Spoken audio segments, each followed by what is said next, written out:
नमस्कार, बहुत बहुत स्वागत है आपका। और आज हम देखेंगे रीति संप्रदाय, जो कि एग्ज़ाम की दृष्टि से बहुत ही महत्वपूर्ण है। आपके exam TGT, PGT, UGC net में हिंदी में ये पूछ लिया जाता है, हिंदी संस्कृत में भी पूछा जाता है कि बताइए रीति संप्रदाय के प्रवर्तक कौन है, या रीति संप्रदाय को किसने सबसे पहले परिभाषित किया है, या किसने रीति को काव्य की आत्मा माना है। तो ये सारे क्वेश्चन आज हम इस वीडियो में देखेंगे। अगर वीडियो अच्छी लगे तो प्लीज़ वीडियो को शेयर जरूर करना, और चैनल को अगर सब्सक्राइब नहीं किया है तो प्लीज़ चैनल को सब्सक्राइब जरूर कर लेना। तो चलिए फटाफट देख लेते हैं। रीति संप्रदाय के प्रवर्तक माने जाते हैं आचार्य बामन।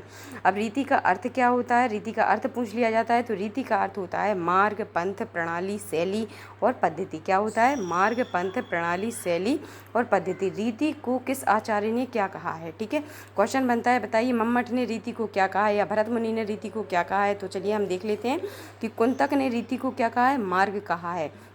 मम्मट ने क्या कहा है, वृत्ति कहा है। भरत मुनि ने प्रवृत्ति कहा है।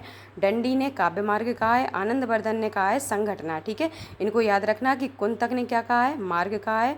मम्मट ने वृत्ति कहा है। भरत मुनि ने प्रवृत्ति कहा है।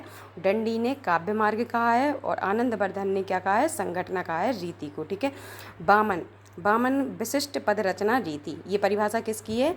तो ये है आपके आचार्य बामन की, जिन्होंने क्या कहा है, काव्य की आत्मा किसको माना है, रीति को माना है। रीति को काव्य की आत्मा माना है किसने? आचार्य बामन ने। इन्होंने कहा है विशिष्ट पद रचना रीति। ठीक है, अब देखते हैं कि इनके अनुसार जो आचार्य हमारे बामन है, इन्होंने कितने प्रकार की रीति मानी है। तो इन्होंने मानी है आपकी 3 प्रकार की रीति, वैदर्भी, गौड़ी और पांचाली। कौन कौन सी?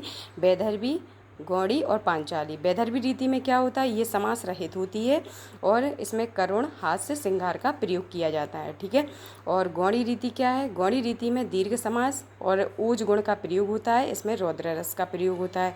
पांचाली रीति क्या है? ये लघु समास होता है। ठीक है, इसमें क्या होता है, लघु समास का प्रयोग होता है और ये प्रसार्थ गुण पाया जाता है। ठीक है, और ये तो हो गया बामन के अनुसार।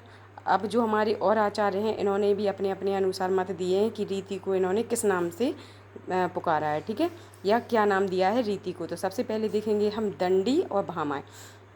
हमारी जो दंडी और भामा हैं, इन्होंने रीति को क्या कहा है, वैदर्भी और गौड़ी रीति। ठीक है, इन्होंने सिर्फ 2 प्रकार की रीति मानी है। किसने? दंडी और भामाएं ने, वैदर्भी और गौड़ी। अब बामन को तो आपने देख लिया है कि वैदर्भी, गौड़ी और पांचाली रीति किसने मानी है? बामन ने। रुद्रट ने कहा नहीं, हम ना 2 मानेंगे ना 3 मानेंगे, हम मानेंगे 4 रीतियाँ। ठीक है, तो रुद्रट ने मानी है आपकी वैदर्भी, गौड़ी, पांचाली और लाटी रीति। ठीक है, कौन सी? लाटी इन्होंने मानी है। किसने? रुद्रट ने।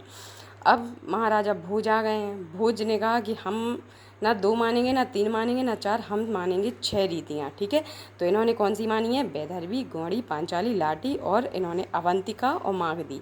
ये 2 जरूर आप याद रखना, अवंतिका और मागधी। ठीक है, क्योंकि इन्होंने ये अलग से मान लिया है कि 6 मानी ना इन्होंने। तो वैदर्भी, गौड़ी, पांचाली, लाटी तो किसने मानी थी? रुद्रट ने। इन्होंने 2 और प्लस कर दिए हैं इसी में। ठीक है, तो अवंतिका और मागधी। ठीक है, याद रखना है। काव्य की आत्मा किसने माना है रीति को? आचार्य बामन ने माना है, और रीति संप्रदाय के प्रवर्तक आचार्य बामन ही माने जाते हैं। तो अगर वीडियो अच्छी लगे तो प्लीज़ वीडियो को शेयर करना, वीडियो को लाइक करना, और चैनल को सब्सक्राइब नहीं किया है तो प्लीज़ चैनल को सब्सक्राइब करना। Thank you so much.